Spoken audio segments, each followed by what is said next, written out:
concurso público para 3 farmacêuticos numa demanda. Vamos pensar bem, a grosso modo, nós temos 42 unidades hospitalares vinculadas ao Estado, 42 unidades hospitalares de vários tipos, né, de tipificação de atendimento. Atendimento de média e alta complexidade, que tem, aí a gente já sabe, não precisamos nem nos detalhes, que tem medicamentos controlados de todas as formas, seja de sedação até os psicotrópicos. Como é que essas unidades estão funcionando sem a habilitação de um profissional à frente? E aí e outra, 42 unidades que funcionam 48 horas com contratação de farmacêutico por 6 horas. Como nós ficamos perante toda uma legislação e um arcabouço legal hoje existente? Entre Vigilância, Anvisa, não vou falar nem só em Anvisas locais, entre Anvisa, entre Portaria 344, entre toda uma legislação em que o CRM também cita as responsabilidades, porque a responsabilidade dele termina a partir do momento que o outro assume a sua, e nós estamos assim, vamos fazer de conta que não está acontecendo, mas nós sabemos que acontece. Não é reserva de mercado, é garantia de segurança do paciente. É diferente, porque as políticas hoje exigem isso. A partir do momento que os antibióticos se tornaram algo de controle especial, mais um alerta. A sociedade hoje ela está doente pelo uso indiscriminado também de medicamentos. A própria OMS lançou isso. Todos os dados em que tem não é nível acre, não é numa situação acre, é uma situação mundo, em que diz do uso abusivo de antibióticos, nós estamos criando uma resistência absurda, e que nós vimos aí, a grosso modo, durante uma pandemia, antibióticos sendo utilizados em pacientes e todos resistentes a todos os antibióticos. Nós perdemos um colega, inclusive, nessa, né, com esse, e os exames dele eram assim, ele já era resistente a todos os antibióticos.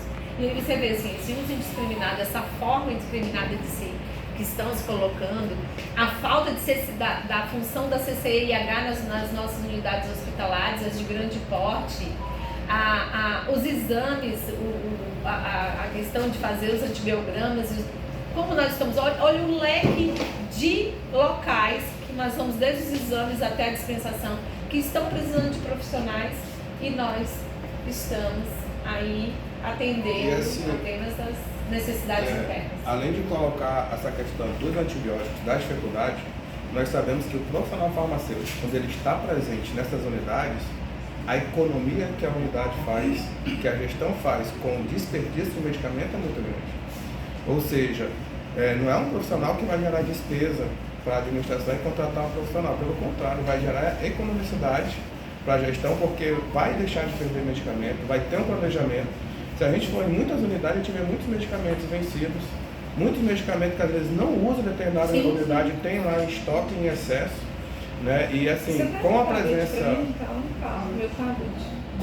de um profissional farmacêutico, a gente sabe que isso pode ser evitado. Nós temos um exemplo aqui do município de Rio Branco, há alguns anos, o secretário municipal anterior de saúde, ele contratou bastante farmacêuticos e gerou uma economia de 3 milhões para o município. Né? Então, assim, em gestões passadas. E ele falava com gosto.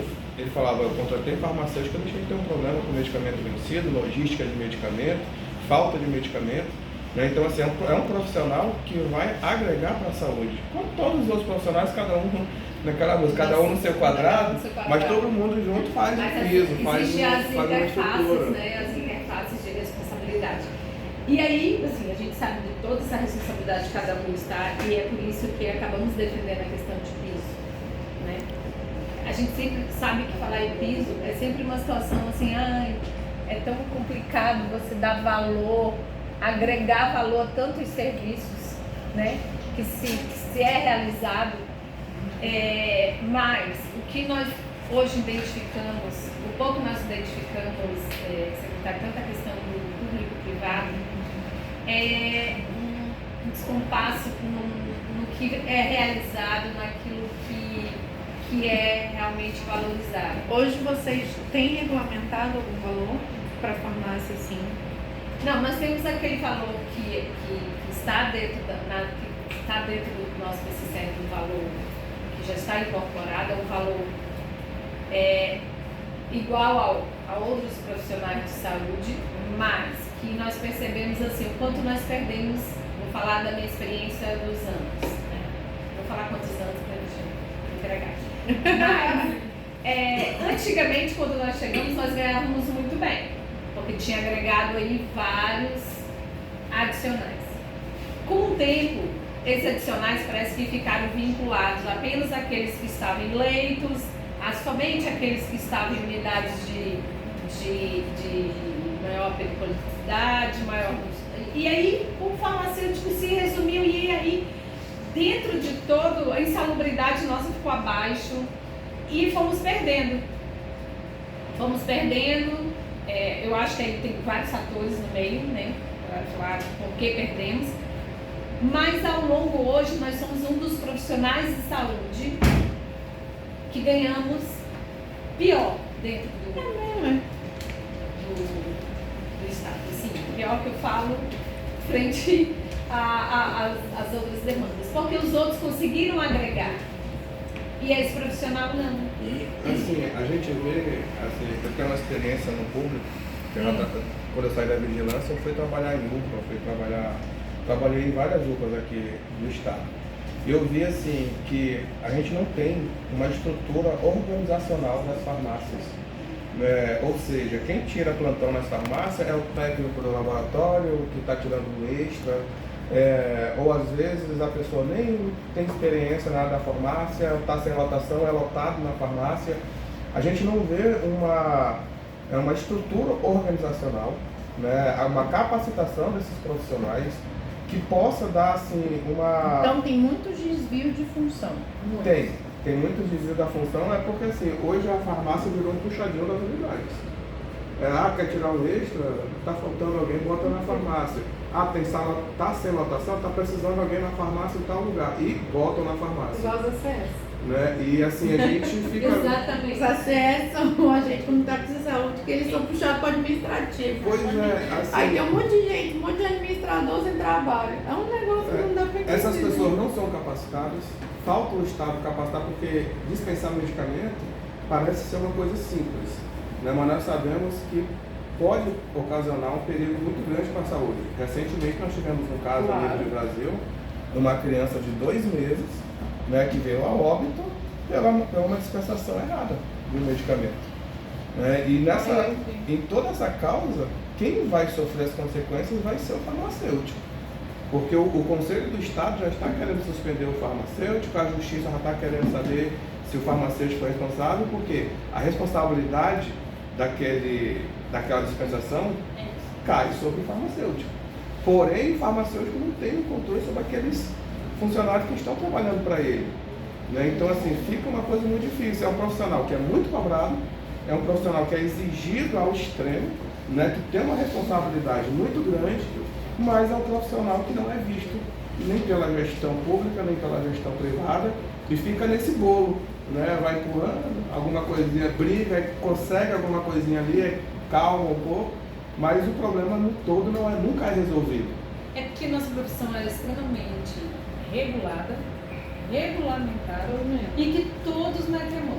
Então é difícil você ter um controle em um local em que você vai responder por toda a demanda de dispensação, de aquisição, todo o ciclo que nós chamamos de ciclo de assistência farmacêutica, o você selecionar os itens, o você adquirir, dispensar, armazenar, em que as pessoas chegam lá e falam assim, peraí que eu estou precisando disso e tchau. Porque quem vai ter que prestar conta daquilo dali é o profissional. Então, assim, tem um número de legislação absurda que nos cobram, mas que infelizmente essa autonomia não está só nesse profissional.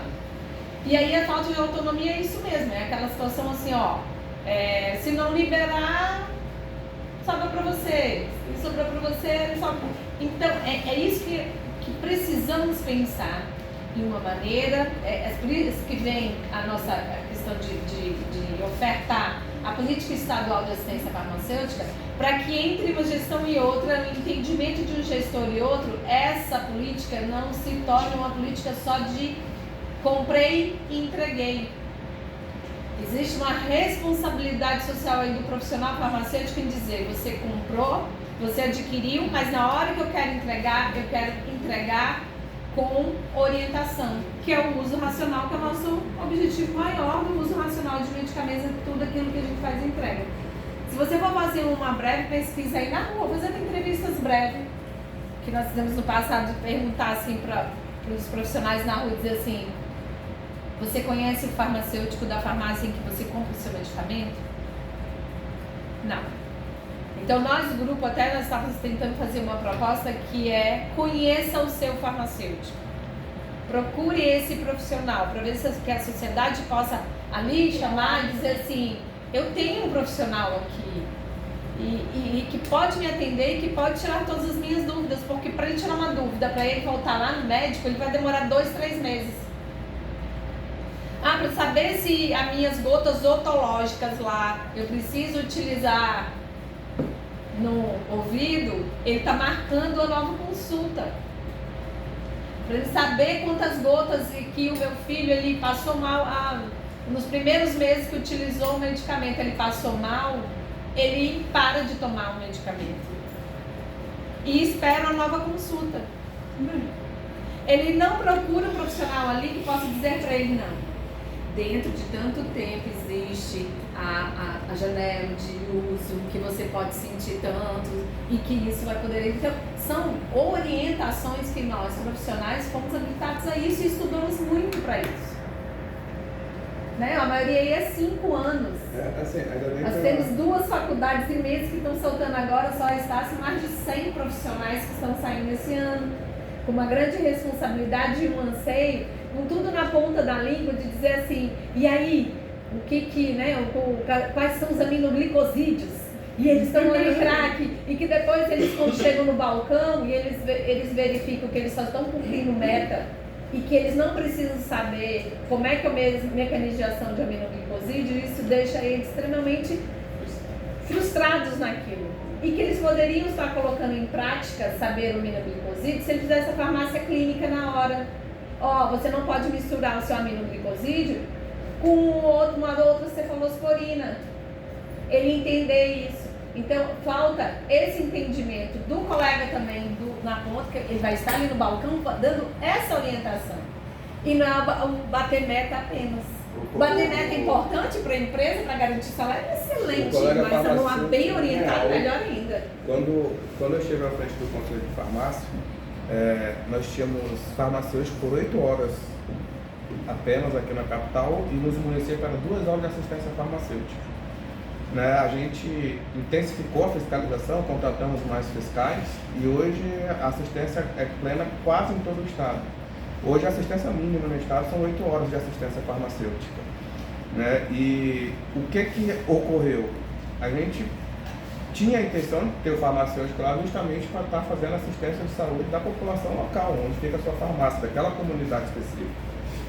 O que ocorre é que hoje o farmacêutico é desviado para ser gerente da empresa. Ele trabalha mais na parte burocrática, administrativa, do que na parte da saúde, da dispensação do medicamento, que é o que ele foi formado para trabalhar. E a gente está vendo que essa situação toda está ocorrendo pela carência de farmacêuticos no estado e principalmente pela questão salarial. Porque o farmacêutico hoje, ele opta ser gerente de uma farmácia porque ele vai ganhar uma gratificação a mais. Por quê? Porque não tem um piso que dê para ele uma segurança para ele trabalhar como farmacêutico. Não, ser contratado para ser farmacêutico, para fiscalizar, para verificar a dispensação do medicamento, tirar a dúvida da população. Não, o farmacêutico hoje vai trabalhar como gerente, ele trabalha fazendo levantamento de receita, quanto vendeu, quanto a farmácia está precisando de medicamento, fazendo a programação. E o trabalho principal, que é dar assistência farmacêutica para a população, ele não faz. Mas por que ele não faz? Porque se ele não aceitar ser gerente, ele vai ganhar menos. Porque tem uma insegurança de não ter um piso salarial no estado. Ele não tem aquela segurança de que, não, você é só farmacêutico, eu vou ganhar no mínimo, porque o piso é o mínimo que a pessoa pode ganhar.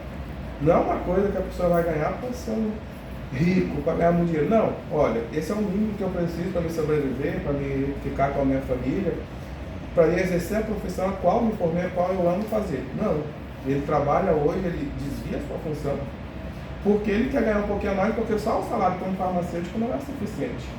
Né? Então isso deixa a gente muito frustrado. Com certeza. Deixa o profissional muito frustrado e a gente conta hoje, assim, que a gente tem pessoas da saúde aqui na Casa da Assembleia, representantes do povo, a gente conta que a gente vai ter mais uma força, né? Para quem sabe aí futuramente a gente conseguir aprovar um PIS, a gente conseguir entrar no consenso com o setor privado, né? Nessa parte do piso salarial e com o setor público também, né? Nessa dificuldade que a gente vê no PCCR, na programação da farmácia, ter uma estrutura que a gente vê que necessita. A senhora é médica, a senhora sabe, muita gente tem raiva do farmacêutico na farmácia, dos hospitais, das UPA, porque vai pegar, não dispensa a quantidade, muda a receita, faz correto, né? Assim, não tem mais, não é qualquer pessoa que chega e pega, só é dispensar se tiver receita, se tiver no prontuário, medicamento. Então, assim, é muito, a nossa vinda aqui hoje, né, para a gente tentar resumir, para a gente não prolongar muito, porque senão a gente passa aqui o dia todo falando, que não vai faltar assunto, são justamente esses 3 pontos que nós estávamos conversando. Né? É o piso salarial do farmacêutico, né, que engloba não só a iniciativa privada, como a estrutura no âmbito do Estado, do PCCR, né? É a questão da assistência farmacêutica do DAF, ter mais farmacêuticos na assistência farmacêutica. Peraí, eu tô anotando. Lá no DAF a gente precisa de mais. Eu tinha passado batido de novo essa aqui. O DAF, né? E a questão também do concurso público que teve, né? Que a gente sabe que o governo vai chamar, mas assim, que a gente faz um lobby, na verdade, para que seja chamado pelo menos todos que sejam classificados, porque já é mínimo. Sim. A quantidade dos que estão classificados ali no concurso já é mínima, né? Já não é suficiente. Quantos que foram? Aqui em Rio Branco foram 3 vagas. 3 vagas aqui em Rio Branco. Nós estávamos discutindo, inclusive, sobre o cadastro de reserva, que não foi mencionado o cadastro de reserva, mas eu até publiquei uma decisão do STF em que fala que mesmo não divulgando a questão do cadastro de reserva e tem a classificação, ele poderá ser utilizado. E aí, inclusive, lá na secretaria eu pedi para que eles solicitassem um parecer da PGE em relação a isso, porque nós vamos precisar de profissionais. Para o cadastro, você diz? Cadastro de reserva. Tem até uma lei do Roberto Duarte que foi sancionada que, citando ou não nos editais, todo mundo que tiver abaixo da classificação é cadastro de reserva. Perfeito, porque aí ele faz jus a uma decisão agora, um acórdão, em que menciona muito bem isso. Eu posso estar passando. Eu nem sabia, porque sabendo agora nessas oitivas de cadastro. Que pode ser solicitado. Não tem gente que saiba mais de questão de lei do que cadastro de reserva. Pensa, eles estudam assim, do quesito deles, eles estudam minuciosamente. Com certeza, não estou falando que é uma qualidade. E até um deles, inclusive, esse acórdão que me passaram foi um dos aprovados, me passou, olha aí, doutor, tem isso. E aí eu fui ler, ver e realmente também tem, então assim, a nível estadual, mas também tem um acórdão que favoreça. É assim, eles são muito bons. Cada representante de classe procura os seus deputados, né? No caso a gente procurou a senhora, porque é o deputado que a gente tem mais afinidade, né? Por ser da área da saúde, por já conhecer os problemas, e nós falamos para essas pessoas que estão classificadas, que tanto os aprovados quanto os que ficaram classificados, que nós íamos trazer essa demanda aqui para a deputada, né, para quem sabe aí, para pelo menos estar à frente aí, né, lutando, quem sabe essas pessoas serem chamadas porque necessitam desses profissionais. Perfeito. Vamos lá, e vocês me disseram que a gente tinha os encaminhamentos das prioridades do que a gente podia fazer. São essas 3, né? Não, mas aproveitamos para justificar a necessidade que cada um desses pedidos, né, sejam com bastante carinho, porque a necessidade já está assim muito gritante para que a gente possa tomar essa decisão de procurar, porque sabemos e contamos que você pode realizar. Então, vocês querem que a gente faça uma lei para estabelecer o piso estadual da farmácia, digamos assim, né? Outra em relação ao que a gente lute pelo chamamento de todos os que foram classificados no concurso. Nesse caso não é questão farmacêutica, né? E assim possamos cumprir como diz a legislação, ter farmacêutico 24 horas em todas as unidades hospitalares do estado. E a última, que é a questão da política estadual de assistência farmacêutica, né, que é o DAF, e fortalecer esses serviços a nível de estado, porque como essa publicação desse decreto, em que colocamos lá os eixos, e esses eixos estão sendo já discutidos nas conferências para garantir o uso racional, que essa política possa estar passando também na casa. E nos comprometemos com o grupo inclusive a apresentar essa estadual. política estadual de assistência farmacêutica. Precisamos. Porque assim, existe a política nacional, que ela tem né, que passou no CNS, que é a resolução 338, nós temos várias legislações em que regulamenta a ação da assistência farmacêutica a nível federal, mas que nós achamos importante trazer um pouco de acordo com nossas necessidades locais, né? Sabem que nós temos problemas de logística que São Paulo não tem. Então, quando a gente vai para uma discussão macro, em CONAS, em outros, é uma realidade muito diferente. Aqui, as licitações, as aquisições, os fornecedores, uma coisa é comprar 200 comprimidos no Acre e outra coisa é você comprar 200 milhões de comprimidos em São Paulo. Isso quando tu fala do Acre. Aí quando a gente recorta o Acre e vem para os municípios mais isolados, aí é ainda pior. Então a gente tem uma realidade muito dura nos municípios com relação à aquisição de medicamentos, você sabe, muitos deles pelo número pequeno não conseguem fazer compras. A gente seria muito adequado puxar um debate sobre os consórcios também de aquisição de medicamentos, porque eu acho que eles são uma salvação para esses municípios conseguirem abastecer as suas farmácias, ou a gente fazer a parceria público-privada. Que aí já resolveria muita coisa. Porque fortaleceríamos assim a ação dos colegas que estão lá na ponta no atendimento, porque aí fortaleceria o serviço farmacêutico e que já existe, na verdade, um pouco da farmácia popular, né? Já existe. A gente fala ampliaria o rol, ampliaríamos o rol da farmácia popular. E a farmácia popular precisa seguir vários pontos para poder ser apta a fazer a dispensação do medicamento. Né? Uma delas é ter o farmacêutico, né? Durante todo o ato de funcionamento. Né? Então, assim, iria resolver muita questão municipais, né? Se conseguir né, essa parceria público-privada, né, inclusive o Edmilson, que ele é muito próximo da iniciativa privada, nós estamos conversando com a presidente do sindicato dos proprietários essa questão do piso, porque é uma coisa que tem que entrar em consciência dos dois lados, né, assim, a gente não vai querer que seja algo que nasça morto, que seja somente de um lado, só dos farmacêuticos, porque a gente sabe que vai ter o lobby dos proprietários aqui com outros deputados, e possa ser que o projeto já nasça morto. Mas não, se a gente pelo menos trouxer o debate para casa, já é o início, já é alguma coisa e a gente consegue tirar algo daí. Como vocês pretendem fazer? Me contem. Assim, como vocês acham que nós poderíamos começar? Vocês querem trazer esse debate para dentro da Assembleia? Vocês querem que a gente apresente já o que a gente pode apresentar como projeto de lei, os projetos de lei?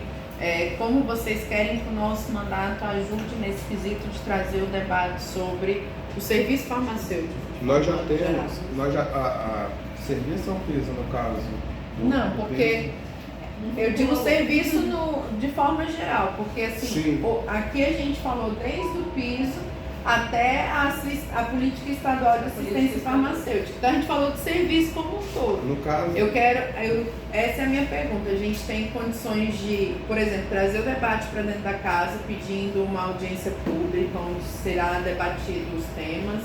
A gente tem como, através do mandato, trazer já os projetos de lei que vocês têm pensado aqui, que é o projeto de lei do piso. Por onde nós começamos, por onde nós vamos? Nesse caso, Um de cada vez. a gente teria que partir por dois direcionamentos, né? O primeiro seria a audiência do piso, né? Do piso. E o segundo seria nascer a discussão para a estruturação da farmácia pública. No caso, essas farmácias das unidades de saúde. Que eu acredito que essa discussão tem que partir em consenso ali, CESACRE, né, Assembleia, porque tem que partir da CESACRE também essa discussão que faça esse programa, porque lá nós somos CESACRE, nós já trabalhamos lá. E tem muitos profissionais lá que a gente pode estar trabalhando junto, né, e tá levando essa proposta de melhoria. Mas a gente precisa que seja dado uma iniciativa para isso. Né? E é uma coisa assim, nada melhor que quem está fiscalizando o executivo, né, que cobra para que isso aconteça. Com certeza, a gente está aí para lutar pelas melhorias. E vocês já têm em mente o valor, a lei, já fizeram algum levantamento? O valor é algo que a gente vai ter que trazer para a audiência pública, porque no caso vai participar, né, todos os setores envolvidos. Não só porque seria muito utopia da minha parte, eu propor um salário por exemplo, colocaria 10 mil reais por farmacêutico, mas isso não vai acontecer. Mas no caso, a gente tem que conversar com o setor, como é algo que vai impactar também, ele vai ter que participar, que é o setor privado, tem que ter esse diálogo entre os dois. Né? E a gente já está na hora de chegar no consenso, porque o piso salarial não é de hoje que vem sendo discutido no Estado. Né? Há muitos anos já se discute. Desde que seja uma discussão entre a gente e o patrão, acho que a gente já tem que chegar com um valor em mente para que isso possa ser discutido, para que eles possam dizer, não, vamos entrar num meio termo de valor aqui. Então acho que a gente já tem que entrar de qualquer forma com um valor sim. A gente tem um pouco mais alto, sabe que vai mais baixo. Porque a gente não que o Acre não tem, mas eu, por exemplo, eu que vi da realidade de Santa Catarina, né? Que lá tem um piso obrigatório e o sindicato luta pela gente, muito diferente do nosso sindicato aqui, né? Eles têm uma obrigação de aumento. O piso obrigatório lá é por lei estadual? É, lei estadual.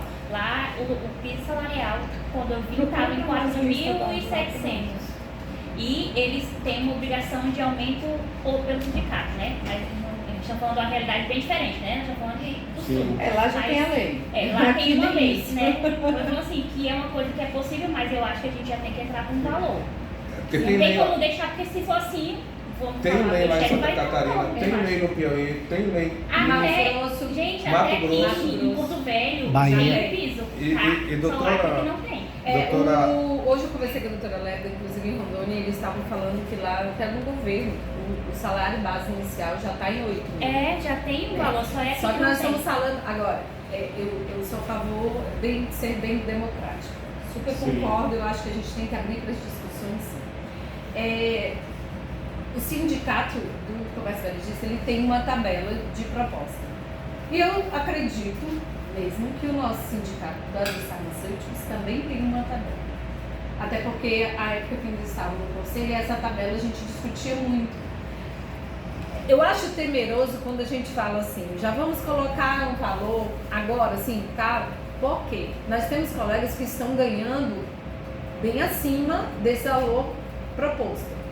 Como nós temos colegas que estão ganhando muito abaixo. A gente sabe do perigo que é quando você faz uma proposta dessa, que você pode muito bem pegar um colega que está lá e puxar para nivelar e pedir e puxar os colegas que estão abaixo para nivelar. Esse meio termo nós vamos chegar, mas isso a gente vai ter que abrir para uma discussão bem ampla. Esse início, concordo, a gente tem que pegar e lançar um valor. Quantos sindicatos vocês têm? Não, a gente tem o Sindicato dos Farmacêuticos do Estado do Acre e temos o Sindicato do Comércio Varejista. O Sindicato do Comércio Varejista, eu achei super bacana e aqui elogio. E que já nos procurou, o Dr. Caetano. Quem nos procurou foi o Sindicato do Comércio Varejista, já propondo que essa discussão comece a ser realizada junto com todos os serviços. Porque também existe Quem que é o presidente do sindicato Do comércio varejista é a doutora Lara. Aí vocês têm um conselho, né, de farmácia. Nosso conselho de classe. E quem mais que tem, assim, Que representa Que outras represente a associações. Nós estamos com alguns grupos já de discussão dos amigos da farmácia, que nós temos esse grupo que nós estamos montando uma breve associação que pensamos muito mais na questão de educação, né? Fazer cursos, pós, tá? Que pode entrar na discussão porque sabe essas áreas de atuação. Eu acho que outro pessoal bem importante chamar para discussão são os coordenadores de curso de farmácia, porque pode nos dar esse panorama, porque há um tempo atrás, quando falávamos na plena, que nós chamamos plena quando já tem farmacêuticas 24 horas. Para chegar à plena hoje, como está, foi uma discussão muito grande, porque nós não tínhamos número suficiente no estado aéreo. É só para ilustrar, quando nós montamos o nosso conselho estadual, que nós só tínhamos 110 farmacêuticos. Foi uma questão Parece a primeira leva? Não, sou da primeira leva. Tu és João, tá vendo, João? Não, o João entrou agora, sim. Assim, esse dado que a doutora Rosa trouxe é importante, doutora, e eu queria que a senhora tivesse conhecimento disso, porque hoje nós temos o curso de farmácia abriu aqui no Acre, no estado do Acre, justamente para ofertar farmacêuticos para o estado. Só que o que acontece? Muitos farmacêuticos nascidos no Acre, acrianos, hoje estão formando aqui no Acre e estão indo embora para outros estados. Estão indo embora. A gente está vendo filhos acrianos, né, que tinham o sonho de formar aqui, ou trabalhar para o seu próprio pai, ou abrir sua própria drogaria. Não, estão indo embora do Acre porque aqui não tem uma estrutura financeira que possa segurar essas pessoas aqui. Aí estão indo para Santa Catarina, estão indo para São Paulo, porque está bem mais atrativo ir para esses lugares onde Você já veio tem de lá um- ou você foi e voltou? Eu fui e voltei, porque A mãe dela trabalha na saúde. Aí a mãe trabalha na saúde. Aí eu acabei voltando por Quem conta sabe ela disso. aproveitar. Mas nós temos uma média de 3 farmacêuticos por E aí, semana. assim, eu falo porque é triste, pra mim foi triste voltar pra minha cidade, porque a gente não tem valorização. Hoje eu ganho praticamente o que eu paguei de mensalidade. Pra senhora ter noção, assim, de como a valorização tá bem. Pra você ter noção que é bem abaixo mesmo a valorização aqui. Foi bem difícil voltar, mas voltar por questões familiares, que isso é mais importante do que dinheiro, né? Com certeza. Mas realmente, quando a gente vê uma realidade aí fora, é vergonhoso. É vergonhoso, porque a gente estuda, a gente se dedica para ser um bom profissional, só não tem a valorização no final, né? É bem ruim. A gente abriu as faculdades, lutou para ter faculdade aqui, para, né, ter farmacêutico. Os farmacêuticos estão formando e estão indo embora. Exatamente. Exato. Eu sinto essa angústia porque na época nós tínhamos... É angustiante, É é angustiante, angustiante. porque na época que montamos os cursos, a gente tinha uma dificuldade tão grande até de contratação de professor, que o próprio conselho e os conselheiros tiveram que se juntar e dar aula para não fechar o curso. Então, assim, foi uma luta grande que na época o Ministério Público chamou, o Uninorte chamou todos para saber qual seria a nossa grande necessidade e o que como conselho poderíamos fazer para aumentar esse número e realmente a gente atender a sociedade em sua plenitude. E nós conseguimos montar todas essas faculdades, conseguimos chegar a essa tão sonhada plenitude, porém desvalorizada. E aí como é que nós vamos ofertar? Porque antes era assim, ligávamos lá em Mato Grosso, tem farmacêutico que possa vir, aqui está pagando tanto. Hoje não. Mato Grosso está se pagando muito bem, Rondônia está pagando bem, e nós estamos aqui na pontinha com uma certa dificuldade de manter, inclusive aqueles que estão estudando aqui. Assim, eu acho que a doutora tomou conhecimento de tudo já, né? Eu acho que era isso, nossas pautas, por enquanto. Agora assim, pra gente se dar nossa quiser colocar o iniciativa. Dico em vez de falar dos meus traumas, a gente também estamos, né? Não, eu acho Ela vai que escrever tem muita também. coisa que a gente precisa, inclusive, dividir com outras pessoas, dividir com outros deputados. Acho que a gente chamar essa audiência pública para debater o piso estadual dos farmacêuticos com esses atores que vocês me disseram, o Sindicato dos Farmacêuticos, o Sindicato do Comércio Varejista, o Conselho de Classe, os amigos da farmácia, os coordenadores do curso de farmácia, eu acho que a gente já avança bastante. O que vocês acham? Vai ser perfeito. Então tá ótimo. Vou pedir para minha equipe fazer então os trâmites para essa audiência, marcar a data E preparem-se para a gente debater aí. Já venham pensando o que que vão trazer, como que vão trazer para a gente poder realmente levar para a população. Acho que a população precisa conhecer. Tem muitos farmacêuticos, como você disse, que estão aí sem esperança, porque acham que não estão sendo vistos. Essa audiência faz com que a esperança renasça, porque a gente se sente visto, se sente ouvido, né? E aí a gente leva também um convite da audiência para todos aqueles que queiram participar, inclusive os estudantes de farmácia, os farmacêuticos, abre para que eles possam estar acompanhando o dia da audiência.